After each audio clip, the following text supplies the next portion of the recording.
अस्सलाम वालेकुम स्टूडेंट्स, मेरा नाम इनाम काजी है और आज की इस वीडियो में हम सेक्शन बी में दिए गए एक और topic forms and genres of poetry को डिस्कस करेंगे। हमारी बुक में जो दिए गए जॉनरास हैं उसमें lyric, sonnet, elegy, ode, ballad और एपिक हैं। तो इनको हम डिस्कस करते हैं और इनकी कुछ एग्जांपल्स भी मैंने साथ रखी हैं। तो उसके साथ हम इसको जब पढ़ेंगे तो आई होप कि ये आपको टॉपिक्स समझ आ जाएगा। सबसे पहला जो इसका टॉपिक है वो है लिरिक। अब लिरिक क्या है? A lyric is a short poem expressing subjective thoughts and feelings often in a song like style. कि लिरिक एक शॉर्ट पोएम होती है जिसमें पोएट अपनी थॉट्स और फीलिंग का इजहार करता है। वैसे तो पोइट्री में बेसिकली यही होता है, लेकिन कुछ पोइट्री में लाजमी नहीं है कि थॉट्स और फीलिंग्स हों सिर्फ, उसमें कोई कहानी बयान की जा रही होती है, उसमें कोई किस्सा बयान किया जा रहा होता है, तो इस तरह से उसकी टाइप बदल जाती है। तो यहाँ जो लिरिक के अंदर बात हो रही है पर्टिकुलरली, उसमें पोएट अपनी फीलिंग्स का इजहार करता है, अपनी थॉट्स का इजहार करता है और एक सॉन्ग लाइक उसका स्टाइल होता है, यानी उसको सिंगिंग पर्पस के लिए इस्तेमाल किया जाता है। और बेसिकली जो इसकी हिस्ट्री है, जो इसकी ओरिजिन है, वो है भी इसी तरह से कि लिरिक्स जो पोइट्री लिखी जाती थी वो गाने के लिए हुआ करती थी, उसको गाया जाता था बाकायदा इंस्ट्रूमेंट्स के साथ। यहाँ एक W.B. यीट्स की एक पोइट्री से लिया गया हिस्सा है। तो यहाँ इसके एग्जाम्पल के तौर पर आप देख सकते हैं, इसमें राइमिंग स्कीम होती है, मीटर होता है और वो सब कुछ होता है जो किसी भी पोइट्री में पाया जाता है। अगला है इसका हिस्सा sonnet. A sonnet is a 14 lines poem divided into two stanzas. अच्छा, सोनेट की एक फिक्स्ड फॉर्म होती है कि इसको 14 लाइंस में लिखा जाता है और दो स्टेंजाज में वो उसको डिवाइड करके लिखा जाता है। पहला जो उसका स्टेंजा है एन ऑक्टेव, ऑक्टेव का मतलब 8 लाइंस जो स्टेंजा है, हमने पिछले वीडियो में डिस्कस किया है, आप वहाँ देख सकते हैं।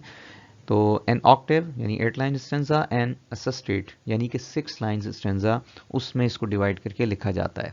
और रिटन इन आयम्बिक, आयम्बिक भी हम पिछले वीडियो में डिस्कस कर चुके हैं, जिसका मतलब है कि ऐसे फुट्स इस्तेमाल करना या ऐसे वर्ड्स इस्तेमाल करना, ऐसे साउंड्स इस्तेमाल करना कि जिसमें अनस्ट्रेस्ड और स्ट्रेस सिलेबल का एक कॉम्बिनेशन हो।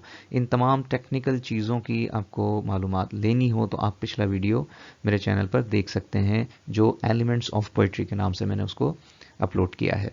यहाँ हमें एक सैम्पल दिया गया है और ये पोइट्री जो है हमारी बुक में भी शामिल है। और इसमें जो नोट करने वाली चीज़ है वो ये है कि ये दो हिस्सों में डिवाइडेड है, यानी ऑक्टेव और सिस्टेट में। ऑक्टेव यानी 8 लाइंस इसकी हैं फर्स्ट स्टेंजा, और जो सेकंड पार्ट है वो सिस्टेट यानी 6 लाइंस स्टेंजा है। ये आयम्बिक में लिखी गई है और राइमिंग स्कीम और ये सारा कुछ इसमें शामिल है। विलियम वर्ड्सवर्थ इसके पोएट हैं। अगला जो हमारा टॉपिक है वो है एन एलिजी। एलिजी ऐसी नज़्म को कहा जाता है जो कि एक सैड पोएम होती है और वो सैड किसी इंतकाल कर जाने वाले शख्स की याद में लिखी जाती है। तो इसको हम पढ़ लेते हैं कि an elegy is a sad poem usually written to praise and express sorrow for someone who is dead.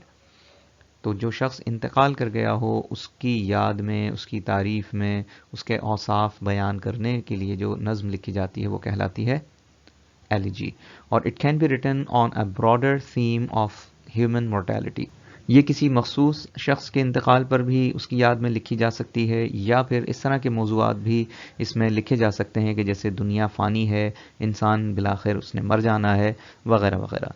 तो यहाँ पर एक सैम्पल दिया गया है जिसमें एक हीरो की डेथ के ऊपर जो है वो गम का इजहार किया गया है। वॉल्ट वाइटमैन की ये एक एलिजी है, इसको आप देख सकते हैं। अगला जो हमारा टॉपिक है इसमें वो है ode. An ode is a lyrical poem written in a form of an address glorifying someone और समथिंग। अच्छा, ओड जो है एक इस किस्म की नज़्म को कहा जाता है जो किसी शख्स या किसी चीज़, अच्छा उस चीज़ में कोई आइडिया या कोई ऑब्जेक्ट को जो है हम कह सकते हैं उसको ग्लोरीफाई किया जाता है। ग्लोरीफाई का मतलब उसकी तारीफ़ करना, उसकी शान बयान करना, उसके हवाले से अपनी फीलिंग्स का इजहार करना, तारीफ़ी कलिमात उसके अंदर बयान करना। और आगे कहते हैं कि it's tone is serious and reflective, कि उसकी जो टोन होती है वो बहुत संजीदा नोयत की होती है और रिफ्लेक्टिव का मतलब थॉटफुल होती है। यहाँ एग्जाम्पल दिया गया है ode to the west wind. अब जैसे वेस्ट विंड यानी वेस्ट से चलने वाली हवा की याद में या हवा के हवाले से पोइट ने जो है अपने ख्यालात का इजहार किया है, जैसे O wild west wind thou breath of autumn's being. अब यहाँ پوئٹ جو ہے اس کو ایڈریس کر کے، یعنی ویسٹ ونڈ کو ایڈریس کر کے، اس کو مخاطب کر کے اس کی تعریف کرتے ہوئے اس پوئٹری کے اندر، اس نظم کے اندر اظہار کر رہا ہے.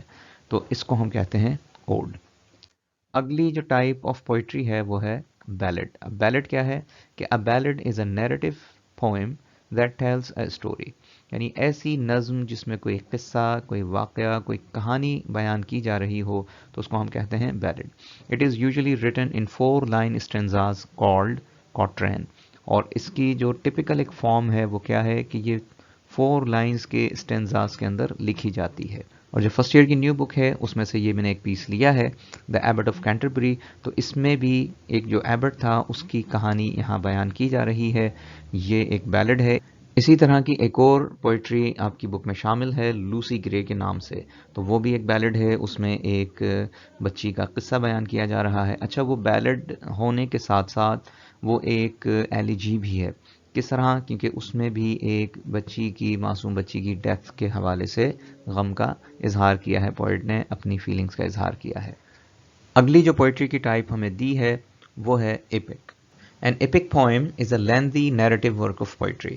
یہ ایک نیریٹو، اچھا نیریٹو کا مطلب اگین کہ اس میں کوئی واقعہ بیان کیا جا رہا ہے، اور خاص طور پر جو ایپک ہے اس کی لینتھ بہت زیادہ ہوتی ہے، یعنی پوری ایک بک کے سائز کی یہ ایک سنگل پوئم ہو سکتی ہے. تو اس لیے اس نے کہا کہ lengthy narrative work of poetry which describes، اچھا اس میں ہوتا کیا ہے کہ which describes extraordinary feats and adventures of characters from a distant past. یعنی ماضی کے بڑے عظیم جو ہیرو ہیں، جو میتھیکل کیریکٹرز ہیں، بہت شاندار قسم کے جن کے ایڈونچرز تھے، جنہوں نے بہت جنگیں لڑیں بڑی بڑی اور سرخرو ہوئے، کامیاب ہوئے، ان ہیروز کے قصے کو ایک طویل پوئم کے اندر جو ہے پوئٹ بیان کرتا ہے. اور اس بیان کرنے میں جو لینگویج کا استعمال ہے، جو اس کی فارم ہوتی ہے، وہ بہت اعلیٰ پائے کی، بہت شاندار ہوتی ہے. تو اس کو ہم کہتے ہیں ایپک. جان ملٹن کی ایک بہت مشہور جو ہے ایپک ہے سیمسن. اچھا، یہ جو پوئٹری کا پیس لیا گیا ہے یہ انٹرمیڈیٹ کی جو موجودہ پوئٹری کی سلیکشن ہے اس کے اندر شامل ہے، تو وہاں سے یہ لیا ہے، اور یہ بہت طویل ہے. اس کو میں آپ کو اگر سیمپل اس کا دکھاؤں تو یہ آپ دیکھ سکتے ہیں، اس میں مور دین 1700 لائنز ہیں. مور دین 1700 لائنز. تو یہ ایک بک کی لینتھ کی جو ہے پوئٹری ہے کہ ایک پوری بک پر یہ جو ہے محیط ہو سکتی ہے. تو اس کی آپ طوالت کو یہاں دیکھ سکتے ہیں کہ کتنی لیندی ہے. اور اس میں ایک ہیرو کا قصہ بیان کیا جا رہا ہے، پوری اس کی، یہ جو سیمسن ہیرو ہے اس نے کس طرح سے اپنی قوم کو دشمنوں سے نجات دلائی، کتنا وہ طاقتور تھا، کس طرح سے اس نے تمام چیلنجز کو فیس کیا، اور یہ سارا قصہ. آئی ہوپ یہ ایپک سمجھ آیا ہوگا. تو یہ تھی forms and genres of poetry. اب تک کے لیے اتنا ہی. اللہ حافظ.